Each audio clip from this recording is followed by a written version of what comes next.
संध्या live आवाज महाराष्ट्राचा। नमस्कार, मी सेजल देशमुख आणि तुम्ही पाहताय संध्या लाईव्ह। बॉलिवूड मधील प्रसिद्ध गायक उदित नारायण यांच्या इमारतीला आग लागली होती। खुद्द त्यांनी या संदर्भातील माहिती दिली आणि प्रश्नांसाठी चाहत्यांनी आभार मानले आणि प्रार्थनांसाठी चाहत्यांनी आभारही मानले। नुकत्याच दिलेल्या एका मुलाखतीत त्यांनी ही भयानक घटना सांगितली। अंधेरीतील ओबरॉय कॉम्प्लेक्स मधील 13 मजली स्काय पॅन बिल्डिंगच्या 11व्या मजल्यावर ही आग लागली होती। याच इमारतीच्या दुसऱ्या विंग मध्ये ही उदित नारायण राहतात। सोमवारी रात्री 10 वाजताच्या सुमारास ही आग लागली होती। अग्निशमन दलाच्या जवळपास 4 तासांच्या अथक प्रयत्नानंतर मध्यरात्री 1:45 वाजता ही आग नियंत्रणात आली। याविषयी उदित नारायण म्हणाले, मी इमारतीच्या ए विंग मध्ये 11व्या मजल्यावर राहतो आणि ही आग बी विंग मध्ये लागली होती।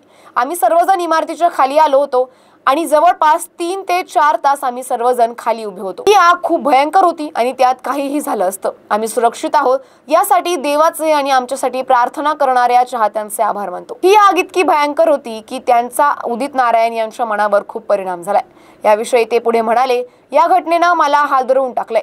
त्यातून बाहेर पडायला मला काही वेळ लागेल। जेव्हा तुम्ही अशा घटनांविषयी ऐकता तेव्हा तुम्ही फक्त त्याबद्दल विचार करू शकता, पण जेव्हा तुम्ही या परिस्थितीत असता तेव्हा ते किती त्रासदायक असतं हे तुम्हालाच कळतं। या आगीच्या घटनेत एका वृद्ध व्यक्तीने आपले प्राण गमावले तर आणखी एका व्यक्तीला उपचारासाठी रुग्णालयात दाखल करण्यात आले। ज्या फ्लॅटमध्ये ही आग लागलीये त्या ड्युप्लेक्स मध्ये 5 जण राहत होते। त्यापैकी घरातील नोकरांसह 3 जणांचा जीव वाचवण्यात यश आले।